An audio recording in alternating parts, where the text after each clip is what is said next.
study about operators in C language. Operators are the symbols that are used to perform certain operations on data in C. ठीक है, ये हमारे पास operators होते हैं, ये चंद symbols होते हैं जो कि हम यूज़ करते हैं डाटा के ऊपर ऑपरेशंस को परफॉर्म करने के लिए. C provides a variety of operators for the user. C हमें बहुत ज़्यादा जो वैरायटी ऑफ ऑपरेटर्स हैं मुख्तलिफ वो प्रोवाइड करता है. इसमें नंबर 1 इज़ अर्थमेटिक ऑपरेटर्स हैं. दूसरा हमारे पास second one is relational operators.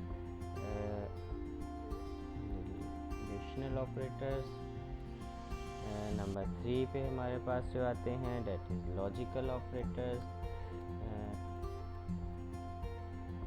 Number 4 पे जो हमारे पास आएंगे वो होंगे असाइनमेंट ऑपरेटर है हमारे पास. इसमें असाइनमेंट ऑपरेटर, इसके अलावा हमारे पास इसी के अंदर इंक्रीमेंट और डिक्रीमेंट ऑपरेटर है. ठीक है, and the last one is compound assignment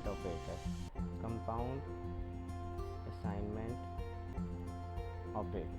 ये हमें सी लैंग्वेज जो है चंद ऑपरेटर्स प्रोवाइड करती है जिनको इस्तेमाल करते हुए हम अपने डाटा पर जो हमने इसको डाटा दिया है सिस्टम में उसके ऊपर कुछ ऑपरेशंस परफॉर्म कर सकते हैं. इसमें सबसे पहले अगर हम बात कर लें अर्थमेटिक ऑपरेटर्स की, तो अर्थमेटिक ऑपरेटर्स आप जैसे जानते हैं कि ये सिंबल्स होते हैं जो कि मैथमेटिकल ऑपरेशंस परफॉर्म करने के काम आते हैं.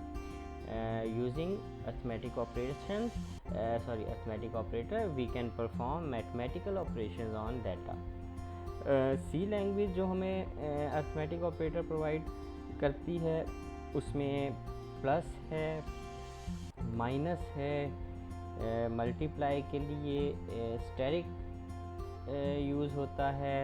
इसके बाद हमारे पास डिवीज़न का है and the last one is modulus. Modulus का फंक्शन, मॉड्यूलस का ऑपरेटर है. प्लस एज यू नो ये हमारे पास 2 वैल्यूज़ को ऐड करने के काम आता है. सब्ट्रैक्ट करने के लिए माइनस यूज़ होता है. मल्टीप्लाई करने के लिए मल्टीप्लिकेशन स्टेरिक का ऑपरेटर यूज़ होगा. डिवीज़न के लिए डिवाइड ये ऑपरेटर यूज़ होता है स्लैश का. और ये रिमाइंडर, ये हम जब भी दो जो न्यूमरल्स हैं उनको डिवाइड करेंगे तो जो रिमाइंडर वैल्यू आती है अगर हमने उसको अपने प्रोग्राम में यूज़ करना है, हम उससे हासिल करना चाहते हैं तो हम मॉड्यूलस का फंक्शन इस्तेमाल करेंगे. अर्थमेटिक ऑपरेटर का यूज़ कैसे है चंद ले लेते हैं हमारे पास कि अगर हमारे पास a है that is equal to 10 and b is equal to 5. हमारे पास ये दो वैल्यूज़ हैं. मैं अगर इसमें a प्लस b करूँ तो मुझे इसका जो रिज़ल्ट मिलेगा वो 15 मिलेगा. इसी तरह अगर मैं a माइनस b करूँगा तो मुझे उसका रिज़ल्ट क्या मिलेगा, a minus b is equal to 5. ठीक है, इसी तरह अगर मैं a मल्टीप्लाई b करते हैं तो इसका आंसर हमें मिलेगा 50. a डिवाइडेड बाय b करेंगे तो इसका जो हमें आंसर मिल रहा है that is 2 and a mod b. ठीक है, a मॉड b का अगर हम करते हैं तो इसका जो रिज़ल्ट हमें मिल रहा है डेट इज़ 0. कैसे है कि जब भी हम 10 को 5 से डिवाइड करेंगे तो 5 2 10, जो रिमाइंडर आया है ये इस वैल्यू को शो कर रहा है. अब इसको हम रिमाइंडर ऑपरेटर भी कहते हैं, मॉड्यूलस ऑपरेटर भी कहते हैं. ठीक है, यहाँ पर डिवीज़न ऑपरेटर जो है वो थोड़ा सा हमें समझने की ज़रूरत है कि अगर हमारे पास ए है 7 एंड बी जो है वो हमारे पास हो 3, ठीक है, बी है हमारे पास 3 और मैं ए डिवाइडेड बाय बी करता हूँ, तो नॉर्मली जो इसका आंसर आना चाहिए वो हमारे पास 3.999 एंड सो ऑन, ये आंसर आना चाहिए एक्चुअली 3.9। लेकिन जब हम इंटीजर हमने इसको डिफ़ाइन किया हुआ है, डिक्लेयर किया होता है वेरिएबल्स को, तो ये पॉइंट वाला जो एरिया है उसको डिस्कार्ड कर देता है, उसको इग्नोर कर देता है और हमारे पास सिर्फ 3 आंसर देता है। तो इसलिए जब भी हमने डिवीज़न के साथ कोई ऑपरेशन परफॉर्म करना है तो हमारे लिए ये बेहतर है कि हम फ्लोटिंग पॉइंट नंबर्स जो हैं उनको डिक्लेयर करें वेरिएबल को, ताकि एक्चुअल प्रिसाइज एंड एक्यूरेट हमारे पास रिज़ल्ट आ सके। इसके बाद हमारे पास जो दूसरे ऑपरेटर आते हैं that is logical operator. Logical operator में हमारे पास एंड है, एंड को हम जब सी लैंग्वेज में लिखते हैं तो ये एम्परसेंड साइन 2 दफ़ा आएगा। इसके बाद और का ऑपरेटर है एक, इसके अंदर और को लिखने के लिए हम ये पाइप साइन होता है, pipe sign, and the last one is not operator और इसके लिए एक्सक्लेमेशन का साइन इस्तेमाल किया जाता है। ये हमारे पास लॉजिकल ऑपरेटर्स जो हैं ये आते हैं। एंड ऑपरेटर में क्या होता है, इसका जो रिज़ल्ट हमें ट्रू मिलता है वो ओनली उस सूरत में मिलता है जितनी भी एक्सप्रेशंस हमने इस एंड ऑपरेटर के साथ एसोसिएट की हैं उन सब का रिज़ल्ट अगर ट्रू होगा तो इसका जो फाइनल आउटकम है that will be a true. T अगर हमारे पास कि मैं इसको ट्रू के तौर पे ले रहा हूँ और इसके अंदर हम एंड करते हैं और अगर इसका ट्रू है तो ये सिर्फ उसी सूरत में हमें आंसर ट्रू की फॉर्म में देगा। इसके बाद आता है और ऑपरेटर। और ऑपरेटर सिर्फ उस सूरत में हमें आंसर रॉन्ग देता है, फॉल्स देगा जब दोनों वैल्यूज़ या जितने भी एक्सप्रेशंस इस ऑपरेटर के साथ एसोसिएट हैं उन सब का जो रिज़ल्ट है डैट इज़ फॉल्स। तो ये फॉल्स और false is equal to false, ये सिर्फ इस सूरत में फॉल्स है। इसके अलावा तमाम जितने भी हमारे पास सूरतें आएंगी उन सब में ये ट्रू होगा। और वो क्या हो सकती हैं कि हमारे पास जो पहली इंस्ट्रक्शन है that is true, second instruction false, तो result is equal to true, ठीक है। तो ये और ऑपरेटर हमारे पास हर सिचुएशन में ट्रू आंसर देता है except if the all expressions or statements in OR operator becomes false। और नॉट ऑपरेटर जो है ये आपको हमेशा निगेट कर देगा जो भी आपने वैल्यू ली है। फॉर एग्जांपल अगर मैं कहता हूँ not 0 that is equal to 1, ठीक है। अगर मैं कहता हूँ नॉट 1 तो डैट इज़ इक्वल टू 0, जिसको भी है उसको निगेट करके ये आपको रिज़ल्ट दे देता है। तो ये हमारे पास लॉजिकल ऑपरेटर्स हैं इसके अंदर। इसके बाद जो हमारे पास आते हैं डैट इज़ रिलेशनल ऑपरेटर्स, ठीक है। इनको हम दरमियान में मिस कर गए थे। जो रिलेशनल ऑपरेटर्स हैं, रिलेशनल ऑपरेटर्स के अंदर हमारे पास एक ग्रेटर देन है, ठीक है। इसके बाद लेस देन है, इक्वल टू। रिलेशनल ऑपरेटर में जब भी हम इसको इस्तेमाल करते हैं कंपेयर करने के लिए तो हमने ये साइन लगाना है, वरना ये इसको अगर हम सिंगल लगाएंगे तो ये उसको असाइनमेंट ऑपरेटर लेगा, ठीक है। इसलिए हमने रिलेशनल ऑपरेटर में ये double greater than, equal to, less than, equal to है और नॉट इक्वल टू, ये रिलेशनल ऑपरेटर। अब रिलेशनल ऑपरेटर यूज़ किस लिए होते हैं? ये किसी की कंडीशंस को स्पेसिफाई करने के लिए इस्तेमाल होते हैं। जब हम किसी कंडीशन के तहत अपने प्रोग्राम में कोई डिसीजन मेकिंग करना चाहते हैं, तो वैल्यूज़ को कंपेयर आपस में करना चाहते हैं, तो हम रिलेशनल ऑपरेटर्स को इस्तेमाल करेंगे। और रिलेशनल ऑपरेटर का रिज़ल्ट ओनली ट्रू और फॉल्स की सूरत में आता है, इसके अलावा इसका कोई और रिज़ल्ट नहीं है। या इसके रिज़ल्ट में हमें ट्रू मिलेगा कोई भी दो एक्सप्रेशन को जो हम कंपेयर कर रहे हैं, या हमें फॉल्स मिलेगा, इसके अलावा कोई और रिज़ल्ट हमें हासिल नहीं होगा। इसके बाद है हमारे पास जो ऑपरेटर हमने यहाँ बात की है, डेट इज़ असाइनमेंट ऑपरेटर। ठीक है, असाइनमेंट ऑपरेटर इज़ दिस, ये जो हमारे पास इक्वल का निशान है, that is assignment operator.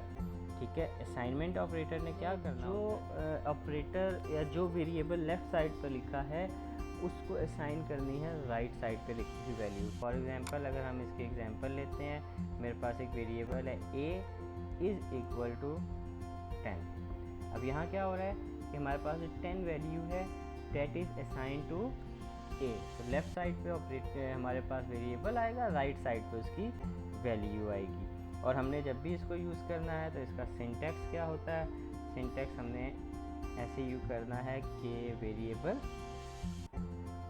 Is equal to expression. ठीक है, ये वैल्यू भी आप लिख सकते हो कोई, और यहाँ पर एक्सप्रेशन के तौर पे क्या होगा, कोई भी एक्सप्रेशन आ सकती है, a is equal to 10 + 5, this is an expression. ठीक है, और इसका जो रिज़ल्ट आएगा वो हमारे लेफ़्ट साइड पे जो वेरिएबल है उसके अंदर स्टोर हो जाता है। इसके बाद एक हमारे पास जो बहुत इम्पोर्टेंट इसके अंदर ऑपरेटर्स हैं, थोड़े से ट्रिकी भी हैं ये ऑपरेटर्स, ये हैं इंक्रीमेंट एंड डिक्रीमेंट ऑपरेटर्स। ठीक है, मैं इनको क्लियर भी कर देता हूँ। इंक्रीमेंट एंड डिक्रीमेंट ऑपरेटर, तो सबसे पहले हम इसमें बात करते हैं इंक्रीमेंट ऑपरेटर की। Increment operator is used to increase the value of a variable by 1। ठीक है, इसलिए इस्तेमाल होता है, ये ऑपरेटर इस्तेमाल होता है वेरिएबल की वैल्यू को इंक्रीज़ करने के लिए, एक वैल्यू इंक्रीज़ करने के लिए। ठीक है, अब ये जब भी हमने किसी वेरिएबल के साथ लगाना है तो इसकी एक्सप्रेशन होती है प्लस प्लस, ये हमारा है इंक्रीमेंट ऑपरेटर।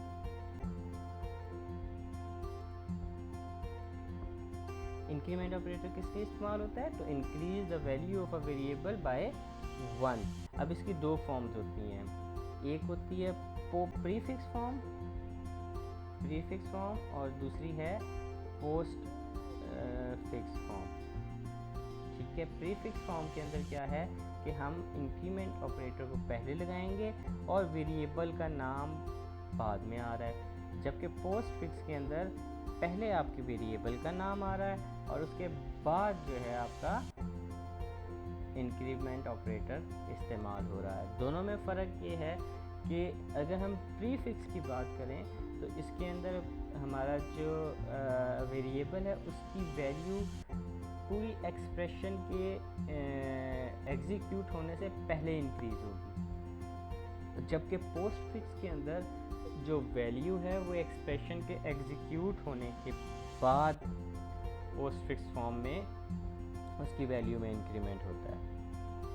ये अभी हम इसकी एग्जांपल जब करेंगे तो ये ज़्यादा अच्छे तरीके से आपको समझ आएगी। मैं बल्कि साथ ही इसकी एक एग्जांपल भी साथ हम कर लेते हैं। ऐसे ही हमारे पास अगर हम बात करते हैं डिक्रीमेंट ऑपरेटर की, तो ये हमारे पास डिक्रीमेंट ऑपरेटर है। इसका काम क्या है कि ये ऑपरेटर हमारे पास सिर्फ़ और सिर्फ जो वेरिएबल है उसमें से 1 डिक्रीज़ करता है वैल्यू को। कैसे हम ये यूज़ करेंगे, जब भी हमने इसको यूज़ करना है तो इसके जो वैल्यू है वेरिएबल की वो डिक्रीज़ हो जाएगी बाय 1। अब इसकी भी दोनों फॉर्म्स होती हैं, एक है प्रीफिक्स फॉर्म और दूसरी होती है पोस्ट फिक्स फॉर्म। तो इस फिक्स फॉर्म के अंदर सेम जो डिक्रीमेंट ऑपरेटर है वो पहले आता है वेरिएबल से, और पोस्ट फिक्स के अंदर वेरिएबल के बाद में आएगा। अब इसमें क्या है, सेम अगर प्रीफिक्स के अंदर हम जाएं तो एक्सप्रेशन को एग्जीक्यूट करने से पहले वेरिएबल में 1 का डिक्रीज़ हो जाता है, लेकिन अगर हम पोस्ट फिक्स की बात करें तो इसमें वेरिएबल में decrease after the execution of expression perform होती है। और इसके बाद जो हमारे पास एक और ऑपरेटर है that is compound assignment operator. Compound assignment operator में हम किस लिए इस्तेमाल करते हैं कि असाइनमेंट ऑपरेटर को अर्थमेटिक ऑपरेटर के साथ कंबाइन कर दिया जाता है सी लैंग्वेज के अंदर। ठीक है, आप जैसे फॉर एग्जांपल मैं अगर लिखता हूँ a is equal to a plus 10, ठीक है, ये तो एक सिंपल एक्सप्रेशन है, सिंपल अर्थमेटिक एक्सप्रेशन। ठीक है, लेकिन अगर मैं इसी को कंपाउंड असाइनमेंट ऑपरेटर के थ्रू लिखना चाहूँ, क्योंकि जो मेरे पास यहाँ पर वेरिएबल दोनों सेम यूज़ हो रहे हैं, तो मैं इसको दोनों असाइनमेंट ऑपरेटर और अर्थमेटिक ऑपरेटर को कंबाइन भी कर सकता हूँ। a plus equal 10, these two expression are same in nature. ठीक है, इन दोनों का रिजल्ट सेम आएगा। a plus equal to 10 is also equal to a is equal to a plus 10। ये आपके पास एक अलग थोड़ा सा इसके अंदर हमें जो सी लैंग्वेज प्रोवाइड कर देती है, थोड़ी आसानियाँ की कंबाइन कर देती है असाइनमेंट ऑपरेटर को अर्थमेटिक ऑपरेटर के साथ। अब इसका जो सिंटैक्स है, क्योंकि हम अभी पढ़ चुके हैं इसको, एग्जांपल देख चुके हैं, इसका सिंटैक्स क्या होता है, वेरिएबल, ये हमारे पास वेरिएबल, उसके बाद ऑपरेटर, असाइनमेंट ऑपरेटर, और उसके बाद एक्सप्रेशन। ठीक है, तो वेरिएबल यहाँ पर अगर हम बात करते हैं वेरिएबल की, तो वेरिएबल जो था हमारे पास ऊपर वो था a। ठीक है, और उसके बाद जो ऑपरेटर है that is plus, assignment operator is equal to this, and जो एक्सप्रेशन थी वो हमारे पास 5। ठीक है, तो ये अब इसका क्या मतलब है, अगर मैं इसको सिंपल फॉर्म में लिखूं तो ये है a is equal to a plus 5, these two equal are equal. इसी तरह हम तमाम के तमाम जो अर्थमेटिक ऑपरेटर्स हैं उनको एज कंपाउंड असाइनमेंट ऑपरेटर तहरीर कर सकते हैं। a minus equal to 5, this one is equal to a is equal to a minus 5। इसके बाद अगर मैं लिखता हूँ a multiply equal to 5, then this will be equal to a is equal to a multiply by 5। अगर हम इसी तरह डिवाइड की बात करें, a डिवाइड इक्वल टू 5, तो that is also equal to a is equal to a divided by 5। और अगर हम उसके आगे नेक्स्ट मॉड्यूलस ऑपरेटर की बात करें, a module equal to 5 is will be equal to a is equal to a modulus 5। तो ये सिंपल एक हमें थोड़ी सी लैंग्वेज ने कंपाउंड असाइनमेंट ऑपरेटर जो है एक ईज़ के लिए हमें दिया गया है कि आप इसको इस्तेमाल कर सकते हैं। That's it for all. That is for today.